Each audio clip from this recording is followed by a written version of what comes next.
அவ்வளோ ஃப்ரெண்ட்ஸ் நம்ம சாட் சொல்லி நான் பார்க்க போகிறோம் அப்படின்னா இது ஒரு மோட்டிவேஷன் வீடியோன்னு கூட சொல்லலாம். உங்களுக்கு பிடிக்கலன்னா ஸ்கிப் பண்ணி விட்டுவாங்க. ஸோ இது வந்து ஜஸ்ட் உங்களுக்கு ஒரு அதான் நிறைய பேர்கிட்ட கேட்குறப்போ இந்த மாதிரி கேரக்டர்ஸ்லாம் நிறைய பேர் இருந்தாங்க. ஸோ இன்க்ளூடிங் மீ, நானும் இதில் நிறைய கேரக்டர்ஸ் இருந்தேன். அதனால தான் சொல்கிறேன். ஸோ இதில் நீங்களும் இருக்கீங்க அப்படின்னா இதை சேஞ்ச் பண்ணிக்கிறது அப்படின்னு தான் பார்க்க போகிறோம். ஸோ அதை வந்து நிறைய பேர் அதாவது என்னை சேர்த்து கூட சொல்லலாம். ஸோ நம்மளுக்கு யாராச்சும் ஹெல்ப் பண்ணுவாங்க அப்படின்னு சொல்லிட்டு நம்ம வெயிட் பண்ணிட்டு இருப்போம். ஸோ அந்த டயத்தில் நம்மளே அந்த ஒர்க்கை முடிச்சிடலாம். ஆனால் நிறைய பேருக்காக ஹெல்ப் பண்ணுறோம் அப்படின்னு சொல்லி வெயிட் பண்ணிட்டு இருப்போம். ஆனால் no one help you. So அதை யாருமே உங்களுக்கு உதவ மாட்டாங்க. நீங்கள் வேணால் நிறைய பேர் ஹெல்ப் பண்ணியிருப்பீங்க, ஆனால் உங்களுக்கு ஹெல்ப் பண்ண மாட்டாங்க. ஸோ அதனால் நீங்கள் எந்த ஒரு முயற்சி எடுத்து ஃபஸ்ட்டு நீங்கள் செல்ஃபாக ட்ரை பண்ணிவிட்டு உங்களுக்கு தெரியலனா மட்டும் மற்றவங்க கிட்ட ஹெல்ப் கேட்க பாருங்கள். அதுவுமே பண்ணுவாங்க அப்படின்னு சொல்லி யாரும் எதிர்பார்க்காதீங்க. ரெண்டாவது, ஒரு டவுட்டுன்னு சொல்லி நீங்கள் ஒருத்தவங்க கேட்கீங்க அப்படின்னா அவங்க 1000 சொல்லுவாங்க. அதே டவுட் அவங்களுக்கு அதே பிரச்சனை வர்றப்போ அந்த பிரச்சனையை அவங்களால ஃபேஸ் பண்ண முடியாது. ஸோ அதே மாதிரி எல்லாருக்குமே எல்லாமே தெரிஞ்சிருக்கணும் அப்படிங்கிறது கிடையாது. ஸோ அதனால் உங்களுக்கும் அது தெரியாத விஷயம் மற்றவங்களுக்கு தெரியாமல் இருந்திருக்கலாம். சப்போஸ் உங்களுக்கு டவுட்டாக இருந்தால் யார்கிட்டனாலும் அதை கிளியர் பண்ணிக்கோங்க ஃபஸ்ட்டு. ஸோ அதே மாதிரி உங்களால் முடியும்னு ஃபஸ்ட்டு நம்புங்க. ஏன்னா உங்ககிட்ட முடியுங்கிற நம்பிக்கை இல்லை அப்படின்னா மற்றவங்க கிட்ட கேட்குறப்போ அதை நீங்கள் தான் பண்ண போகிறீங்க. உங்ககிட்டே ஒரு கான்ஃபிடன்ஸ் இல்லாதப்போ மற்றவங்க சொன்னதை நீங்கள் எப்படி ட்ரை பண்ணுவீங்க? ஸோ அதனால் உங்களோட ஈக்குவாலிட்டி, உங்களோட பேலன்ஸ் உங்ககிட்ட தான் தெரியும். ஸோ அதனால் உங்களோட பவரை வச்சு நீங்கள் ஃபஸ்ட்டு யோசிச்சுட்டு உங்களால் முடியல அப்படின்னா இல்லை ஐடியாவுக்கு மற்றவங்க கிட்ட கேட்க பாருங்கள். ஸோ பேஸ் தான் மெயின். எப்பயும் வந்து பேஸை கரெக்டாக வந்து தெரிஞ்சு வச்சுக்கோங்க.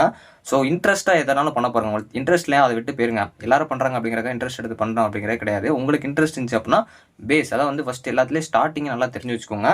ஏன்னா அது தெரிஞ்சு அப்படின்னாலே உங்களால் எல்லா இடத்துலையுமே வந்து சர்வை பண்ண முடியும். ஸோ அதுக்கப்புறம் நீங்கள் பண்ணுற மிஸ்டேக்கை ஃபஸ்ட் அக்செப்ட் பண்ணிக்கோங்க. ரொம்ப மெயின். ஏன்னா நிறைய பேர் வந்து அக்செப்ட் பண்ணிக்க மாட்டோம். ஸோ ஒரு சில டைம் நம்ம வந்து அதை ப்ரூவ் பண்ண பார்ப்போம். உங்களை மற்றவங்க கிட்ட போய் ப்ரூவ் பண்ணாதீங்க. உங்களுக்குள்ளே ப்ரூவ் பண்ணிக்கோங்க. மற்றவங்க கிட்ட ப்ரூவ் பண்ணாதீங்க. ஸோ நீங்கள் ஏதாச்சும் மிஸ்டேக் பண்ணுறீங்க அப்படின்னா அப்படியே அக்செப்ட் பண்ணிட்டு போயிட்டே இருங்க. அதை ப்ரூவ் பண்ணுறதுனால ஒரு விதமே கிடையாது. டைம் தான் வேஸ்ட் ஆகும். அதே மாதிரி எந்த ஒரு விஷயமா இருந்தாலும் உடனே பண்ண பாருங்க. அது உடனே நடக்கும் அப்படின்னு சொல்லிட்டு எக்ஸ்பெக்ட் பண்ணாதீங்க. நீங்கள் ட்ரை பண்ணிகிட்டே இருங்க. கண்டிப்பாக அதோட உங்களுக்கு சக்ஸஸ் வந்து அப்கமிங்கில் கிடைக்கும். ஸோ உடனே எல்லா விஷயமும் கிடச்சிரும் அப்படிங்கிறதே கிடையாது. ஆனால் நீங்கள் பண்ணுற எஃபர்ட் உடனே வந்து இருக்கணும். எல்லா விஷயத்தையும் எஃபோர்ட் போட்டு பண்ண பாருங்கள். ஸோ ப்ராப்ளம் வருதுன்னா கண்டிப்பாக அது உங்களுக்கு ஒரு கார்டு வைக்கிற டெஸ்ட்டு தான். அதுலேருந்து நீங்கள் எக்ஸ்பீரியன்ஸை வந்து எடுத்துக்கிற மாதிரி இருக்கணும். ஸோ அதை விட்டு நம்மளுக்கு தான் அந்த மாதிரி ப்ராப்ளம்ஸ் நடக்கு அப்படிங்கிற மாதிரி வந்து நெகட்டிவாக நீங்கள் யோசிக்கக்கூடாது. ஸோ ஒப்பீனியன் வந்து எல்லாத்தையும் கேளுங்க. ஆனால் டெசிஷனை நீங்கள் எடுங்க.